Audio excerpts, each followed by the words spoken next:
Okay, I don't know if this is the place to start with this.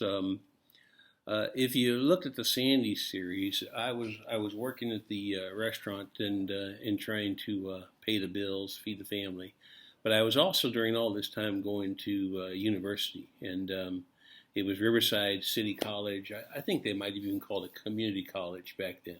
Anyways, it was almost free. So I would sign up for classes, drop them, sign up for classes, drop them. Just the long hours of work and everything else. I had always wanted to be a writer, so I paid special attention when I took a writing class. This is a creative writing class, and the teacher was David MacCuish. And I guess pretty much everything's online these days, even old stuff that before internet. I just Googled a misspelling of his name because I never knew how to spell it. I don't think I know how to spell it now. But and To see if I could find him, see if he was still around. I remembered his name anyway. And all of a sudden, stuff popped up, records of his faculty lecture series in 1965, backgrounds on his history and stuff like that. And so this was all back in 76 or 77. So long time ago for me, but also a long time ago from the information that popped up. So he must have been about the same age as my dad.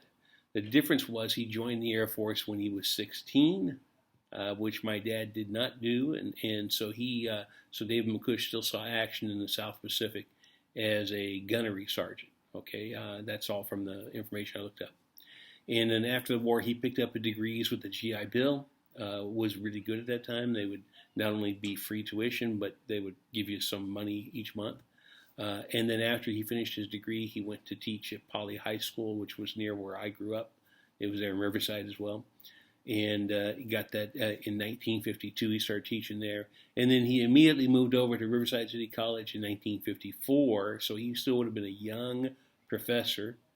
And at the same time, he published his first and maybe what was his last novel in 1957. It was kind of a semi-autobiographical novel about his wartime Pacific days. I don't know how to show pictures and stuff here. But anyway, it was very much looked like, military, get soldier on the front and stuff like that. Anyway, when I met him, which was 20 years after he published his novel, he was fairly settled into teaching creative writing to an assortment of fresh-faced high school grads. That was me at the time. Housewives who came at nighttime. It was a night class. And some hopeful young authors. In fact, the best writer in the class said she didn't need the credits at all. She wasn't looking to get a degree out of this. She just thought he was the best teacher on campus. And he was the one she wanted to learn from. And she told me, he's published, He's published. And I said, no, I didn't know.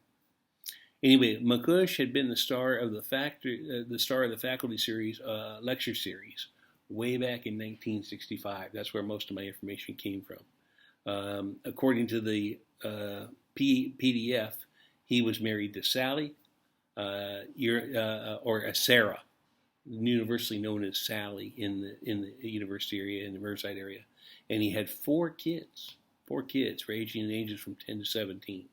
So that would have been 10 years later. They would have been grown by the time I had him for a professor. And according to that 1965 document, he was writing his second novel, which was very, very close to completion. And but the guy I met, and they showed a picture of him, suit and tie, very professional looking. But the guy I met didn't look like that at all. He was older, of course, okay. Probably wore his hair a little bit longer. His kids were grown and gone, and unfortunately, so was Sally. He was divorced. The second novel had not appeared, so 12 years away from close to completion became not at all. He came to class looking sleepy, and if someone dressed up and put on a tie, he would tease him. I remember the first day of class, some guy came in wearing a tie, and he just, I was thinking, man, I'm glad that's not me. Glad I have no ties at home. And so different situation, yeah. But then he would start telling the stories, and some were about the war and the horrors he saw.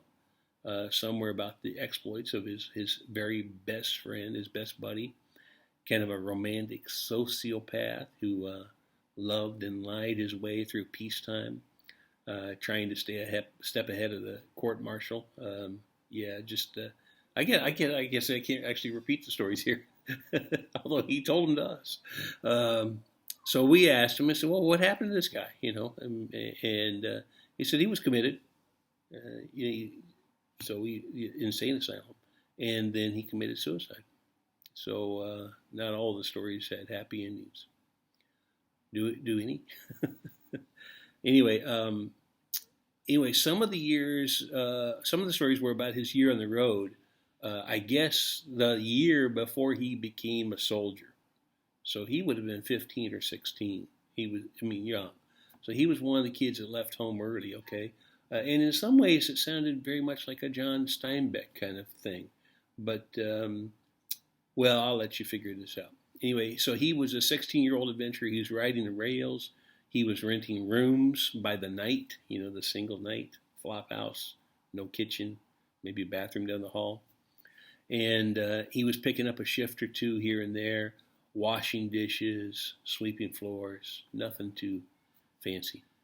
Anyway, this is a story he told us about one night. It was a cold, foggy night. He was heading home on deserted streets when he was surprised by a man.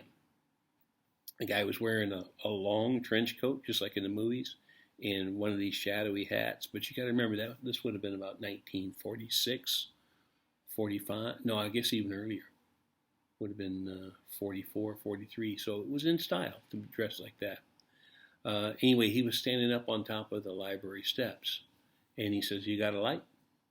And because everyone in his 40s smoked, and there'd been some night violence in the city, he said, but he is like a young man. He always thinks, well, it's not going to happen to me, and so he knew about the headlines, but he wasn't reading the articles.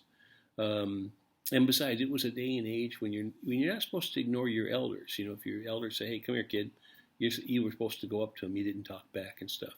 So as David shuffled up the long steps to offer his match, he saw something that seemed a little out of place. The guy, he wasn't a young man. He was older, but at the end of the trench coat, he was wearing athletic shoes. He was wearing tennis shoes.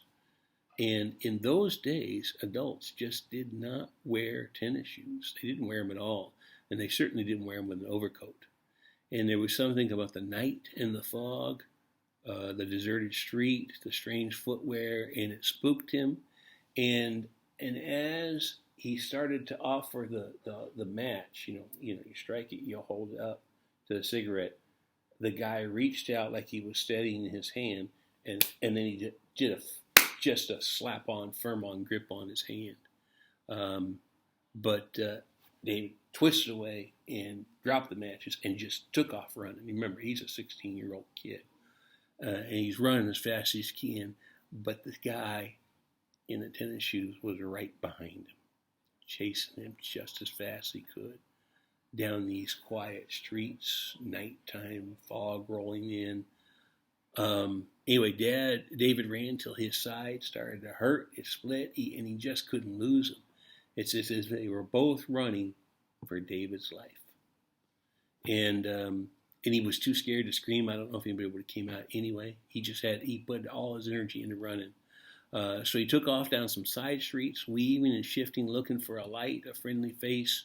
He got a few steps ahead. He ran down a side street, and he scrambled over a fence. I mean, he did it quietly, so it's like a big hop, and then came over down.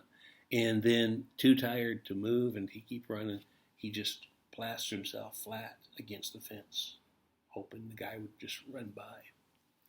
Instead, the guy hurdled the fence.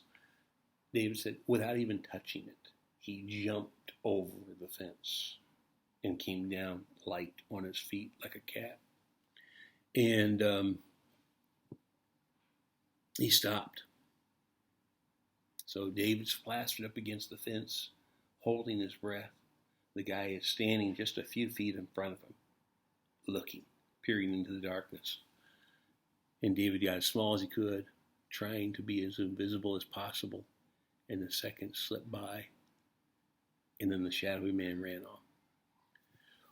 So David climbed back the way he came, and he just ran all the way home. And there was more. There was some headlines later about other events in the city, and David always wondered, was this the guy that was after me? But he didn't know. Anyway, some of the stories were about his clumsy journey back into the world of dating after his divorce, and they were light and funny. But David never talked about his second novel. He didn't mention it even once. In fact, he never even mentioned the first novel. So it had been 20 years.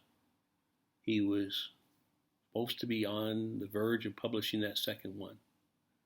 But everything I looked for, I couldn't find it. He has published one novel.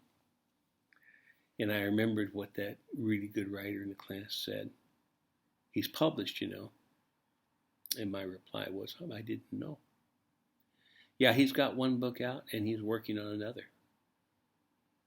And I've always wondered since then. I wonder if it had a happy ending.